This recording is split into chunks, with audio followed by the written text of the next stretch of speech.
pocos temas suscitan tanta polémica como cuando hablamos acerca de Carlos Marx. Carlos Marx dice, la realidad no hay que entenderla, sino hay que transformarla. Muy pocas personas se han dado a la tarea de descubrir quién era el verdadero Carlos Marx y qué es exactamente lo que contiene en su Capital. Uno de ellos es el autor inglés Terry Eagleton.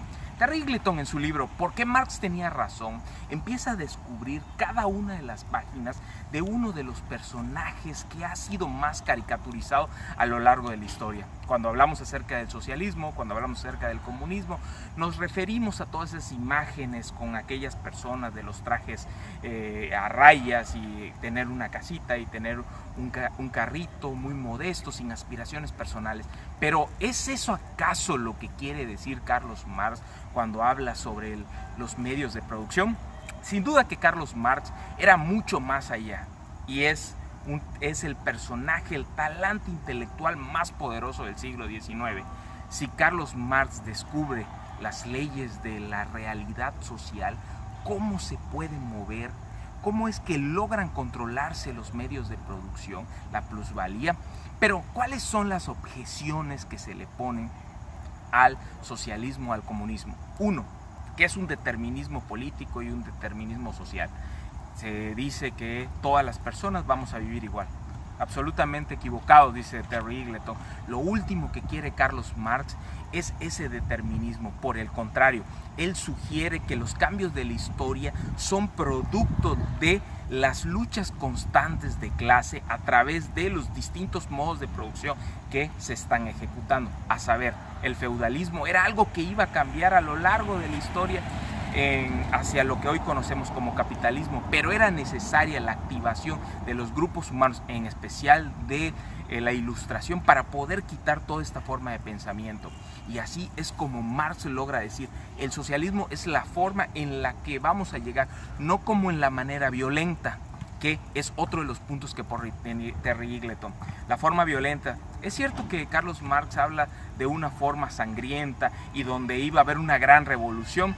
Creo que eso es parcialmente correcto, porque Carlos Marx en su lucha de clases establece esta transición que iba a ser solo durante los episodios más abruptos que tenía que arrebatarse a la clase política que tuviera los medios de producción para que la clase o el proletariado pudiera tenerlo. Otro de los temas que causa mucho escozor entre gran cantidad es acerca de la dictadura del proletariado. La cuestión, dice Terry Eagleton, que la dictadura en ese momento se refería indudablemente no a la connotación dictatorial que tenemos para hoy, sino a la connotación de una variante de la democracia que nacía en la ideología alemana del siglo XVI. Entonces, ¿qué es el gran logro de Marx según Terry Eagleton?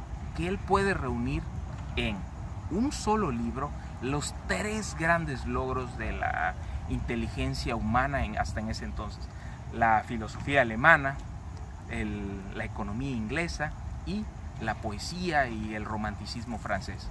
Esto es sin duda lo que hace a Carlos Marx un personaje.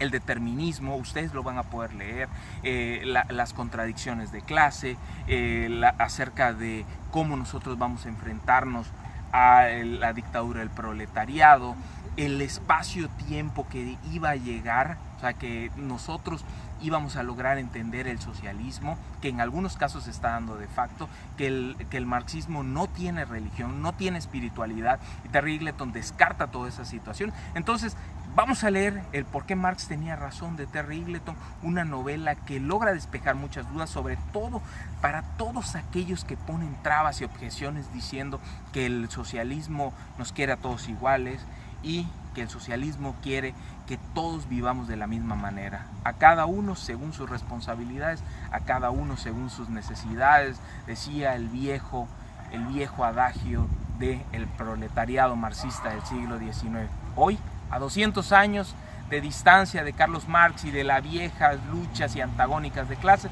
tenemos una nueva versión que nos refresca cómo podría efectuarse el socialismo en nuestros días. Así que ya saben, Terry Eagleton y Por qué Marx tenía razón en Cuéntame un libro.